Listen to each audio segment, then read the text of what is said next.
আসসালামু আলাইকুম। কেমন আছেন আপনারা? ছোট বড় সবার পছন্দের পিৎজা চড়া দামের জন্য যখন তখন খাওয়া হয় না। ঘরে তৈরি করলেও পারফেক্ট টেস্টটা পাচ্ছেন না, ব্রেডটা সফট হচ্ছে না, যা যা প্রবলেম আছে A to Z ক্লিয়ার ডিটেলসের সাথে দোকানের মতো বা দোকানের চাইতেও বেশি টেস্টি পিৎজা রেসিপি আজকে শেয়ার করতে যাচ্ছি। 2 মাস সংরক্ষণ পদ্ধতি সহ এবং ফ্রোজেন পিৎজা কিভাবে আবার খাবার উপযোগী করবেন, কিভাবে কি করতে হবে, সমস্ত কিছুর ক্লিয়ার ডিটেলসের সাথে শেয়ার করছি। আর সমস্ত কিছুর উপকরণের পরিমাপও কিন্তু থাকছে। সবচেয়ে সহজ পদ্ধতিতে কম কষ্টে কিভাবে পিৎজা ব্রেড তৈরি করতে পারবেন সব কিছুই শেয়ার করছি। সবার প্রথমে মুরগির কিমা নিয়ে নিয়েছি 400 গ্রামের মতো। পেঁয়াজ কুচি দিলাম 1 কাপ, রসুন গুঁড়া দিলাম 1 টেবিল চামচ, আদা গুঁড়া দিলাম 1/2 টেবিল চামচ। অবশ্যই আদা রসুনের এই গুঁড়াটা ব্যবহার করার চেষ্টা করবেন, অনেক সুন্দর ফ্লেভার এবং টেস্ট পাবেন। পাপরিকা পাউডার দিলাম 1/2 টেবিল চামচ, সাদা গোলমরিচ গুঁড়া দিলাম 1 চা চামচ, সয়া সস 1 টেবিল চামচ আর লবণ 1 চা চামচ। সল্টেড বাটার নিয়েছি 1 টেবিল চামচ। মেজারমেন্টে কাপের 1 কাপ পরিমাণ পানি দিয়ে সবকিছু ভালো করে মিক্স করে নিয়ে এখন অল্প আঁচে কভার করে কুক করে নিচ্ছি, তবে মাঝে মাঝে নেড়ে দিয়েছি। তো এটা হতে থাক, এই ফাঁকে সবচেয়ে সহজ পদ্ধতিতে ব্রেড তৈরিতে যাচ্ছি। ময়দা নিয়ে নিয়েছি 8 কাপ, লবণ দিয়ে দিলাম 2 টেবিল চামচ, চিনি দিয়ে দিচ্ছি 8 টেবিল চামচ। প্রতি কাপ ময়দার জন্য 1 টেবিল চামচ করে দিয়েছি। তো আমি মিক্স করে নিচ্ছি, ইলেকট্রিক বিটার ইউজ করছি। ইলেকট্রিক বিটার দিয়ে প্রথমে এই সমস্ত উপকরণ একবার মিক্স করে নিচ্ছি। চাইলে স্পাটুলা দিয়ে প্রথমে একবার মিক্স করে নিতে পারেন, এটাই সবচাইতে সহজ পদ্ধতি মথামতি ছাড়া। তো একবার বিট করার পর বা মিক্স করার পর এবার স্পাটুলা দিয়ে চারদিক থেকে জড়ো করে আবার আমি একটু নেড়ে দিয়েছি, কারণ এই বিটিংয়ের সময় ড্রাই ইনগ্রিডিয়েন্টস মাঝখানে গর্ত হয়ে যায়, চারদিকে সরে যায়। তো ভালো করে মিক্স হয়ে গিয়েছে। এখন আমি ইনস্ট্যান্ট অ্যাক্টিভ ইস্ট দিয়ে দিচ্ছি 4 চা চামচ, প্রতি কাপের জন্য 1/2 চা চামচ করে, তাহলে আর ইস্টের গন্ধ করবে না। 8 কাপের জন্য 4 চা চামচ। স্পাটুলা দিয়ে আলতো হাতে মিক্স করে নিলাম। এখন একেবারে হালকা গরম পানি, উষ্ণ গরম পানি অল্প অল্প করে দিয়ে ময়দার সাথে মিক্স করে নিচ্ছি। একসাথে দিলে বেশি হয়ে যেতে পারে, তবে কতটুকু পানি দিতে হবে সেই সম্পর্কে একটা ধারণা আমি আপনাদেরকে দিতে পারি। 8 কাপ ময়দার জন্য প্রায় 3 কাপের মতো উষ্ণ গরম পানি লাগবে। সাধারণত ময়দার পরিমাণের চাইতে পানির পরিমাণ অর্ধেকেরও কম লাগে, তবে সবচাইতে বুদ্ধিমানের কাজ হবে অল্প অল্প করে মিক্স করা। আর যদি কোনো কারণে একটু বেশি হয়ে যায় সেক্ষেত্রে আবার ময়দা অ্যাড করবেন। এখন এখানে আমি কুকিং অয়েল দিয়ে দিচ্ছি 4 টেবিল চামচ। প্রায় 10 মিনিটের মতো আমি বিট করে নিচ্ছি। সেই ফাঁকে বলি, সবাই ইউটিউবে চ্যানেলটাকে সাবস্ক্রাইব করে পাশে থাকবেন, পাশের বেল আইকনটা প্রেস করবেন, যাতে করে নো ফেল ক্লিয়ার ডিটেলস করা রেসিপির ভিডিও নোটিফিকেশন আপনাদের কাছে পৌঁছে যায়। আর যারা ফেসবুকে ওয়াচ করছেন ফলো দিলেই পৌঁছে যাবে। তো 10 মিনিটের মতো বিট করা শেষ। এখন আমি অল্প একটু কুকিং অয়েল উপর দিয়ে প্রলেপের মতো দিয়ে দিলাম, যাতে করে এই খামিরটা ড্রাই না হয়। গরম জায়গায় চুলার পাশে যদি রেখে দেন তাহলে তাড়াতাড়ি ইস্ট অ্যাক্টিভ হয়ে যাবে।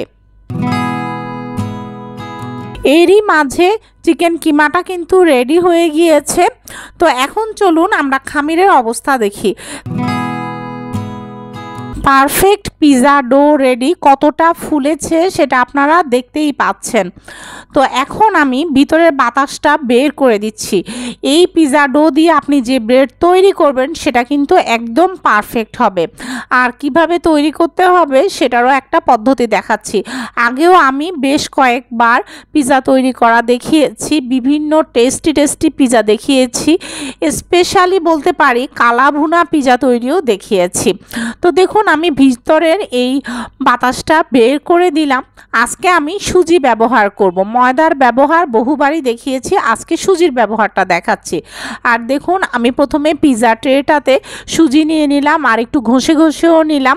তো এখান থেকে আমি এখন কিছুটা ডো নিয়ে নিচ্ছি। দেখুন সাথে সাথেই কিন্তু ডোটা আবার ফুলে উঠেছে।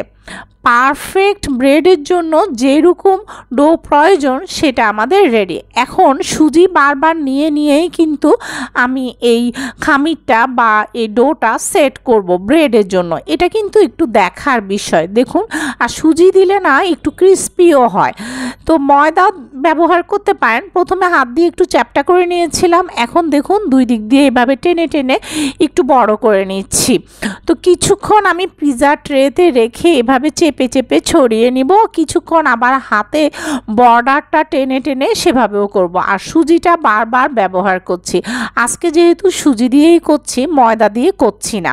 তো দেখুন অনেকখানি কিন্তু বড় হয়ে গেছে। আপনারা চাইলে পিড়া বেলুনে, রুটি বেলার যে পিড়া বেলুন আছে তাতে করে বেলেও তৈরি করতে পারেন। চুলায় এবং ওভেনে দুইভাবেই কিভাবে পিৎজা ব্রেড তৈরি করা যায়, সংরক্ষণ করা যায়, সেটাও কিন্তু আমি দেখিয়েছিলাম। ডেসক্রিপশন বক্সে তার লিংক আমি দিয়ে দিয়েছি।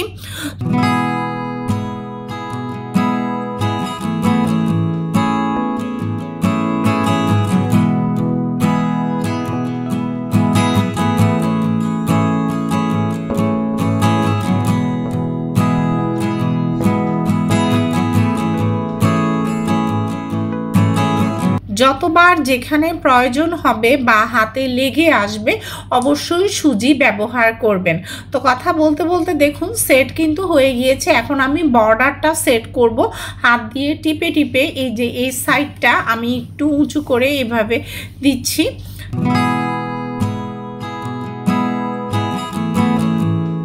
সুজি দিয়ে আমি বর্ডারটাও সেট করে নিচ্ছি। চাইলে কিন্তু আরও সংক্ষিপ্ত করতে পারতাম, কিন্তু আমি একটু ক্লিয়ারলি দেখাতে চাই যারা নতুন করছে বা যাদের শক্ত হয়ে যায়, সব কিছু মিলিয়ে যাতে বুঝতে কোনো সমস্যা না হয়। তো আমি বর্ডারটা সেট করে নিয়েছি, আর মাঝখানেরটা আমি একটু কাঁটা চামচ দিয়ে কেচিয়ে দিব।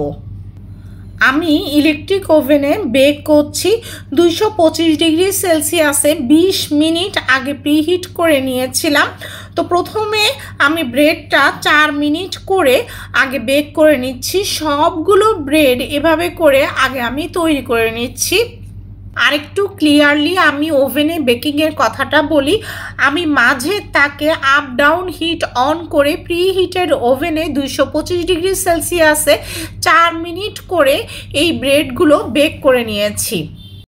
আপনারা চাইলে প্লাস্টিক র্যাপারে মুড়িয়ে শুধুমাত্র এই ব্রেডগুলো 2 মাস পর্যন্ত ডিপ ফ্রিজে সংরক্ষণ করতে পারেন, আর 1 সপ্তাহ পর্যন্ত নর্মাল ফ্রিজে। আমি রেডিমেড পিৎজা সস আজকে ইউজ করছি। বর্ডারেও হালকা করে লাগিয়ে দিচ্ছি, সুন্দর কালার আসবে। আপনারা চাইলে ডিমের কুসুমও ব্রাশ করতে পারেন। তো আমার চ্যানেলে পিৎজা সসের রেসিপিও আছে। প্রথমে আমি একটু মোজারেলা চিজ ঝুরি করা দিয়েছিলাম, এরপর আমি কিমা দিচ্ছি। তো যার যার পছন্দ মতো কিন্তু পিৎজা ডেকোরেট করতে পারেন। তো উপর দিয়ে আবার আমি চিজ দিয়ে দিচ্ছি। তো এভাবে করেই কিন্তু আমার ছোট বেবি পছন্দ করে, আর আমার পছন্দের ডেকোরেশনটা দেখাচ্ছি। এর উপরে আমি ক্যাপসিকাম কুচি দিয়ে দিলাম, পেঁয়াজ কুচি দিয়ে দিচ্ছি, আর মিক্সড হার্বস অবশ্যই দিবেন পারফেক্ট দোকানের মতো ফ্লেভারটা পাওয়ার জন্য। এর উপরে অরিগানো, যদি বাচ্চাদের জন্য বা অন্যদের পছন্দের মতো শুধুমাত্র কিমা দিয়েও করেন তাও মিক্সড হার্বস এবং অরিগানো অবশ্যই দিবেন। সবার শেষে চিলি ফ্লেক্স দিচ্ছি, যে যার টেস্ট অনুযায়ী চিলি ফ্লেক্স দিবেন। আমি কিন্তু একটু ঝাল ঝাল খেতেই পছন্দ করি। তো সবার প্রথমে ফ্রোজেন পদ্ধতিটা দেখাচ্ছি, পরে বেকিং। প্লাস্টিক রেপারের উপরেই কিন্তু আমি এই পিৎজাটা বসিয়েছি। দেখুন পুরোটা মুড়িয়ে দিতে হবে আলতো হাতে। দেখুন কোথাও যেন কোনো গ্যাপ না থাকে এবং কোথাও কিন্তু ফাঁকাও থাকতে পারবে না, এটা অত্যন্ত গুরুত্বপূর্ণ। তো দেখুন এভাবে করে মুড়িয়ে আমি ডিপ ফ্রিজে সংরক্ষণ করছি।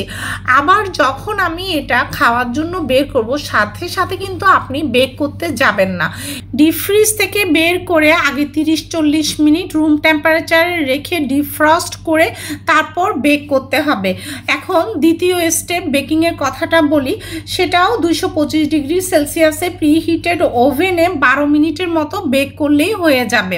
তো আবার আপনারা ডিফ্রস্ট করেও সেই প্রিহিটেড ওভেনে 225 ডিগ্রি সেলসিয়াসে 12 মিনিট বেক করলেই হয়ে যাবে। এখন একটা বেক করা পিৎজা আপনাদেরকে দেখাচ্ছি। যখন তখন পিৎজা যদি রেডি থাকে তাহলে তো আর কোনো কথাই নেই। ডেসক্রিপশন বক্সে সমস্ত উপকরণের পরিমাপ দিয়ে দিয়েছি।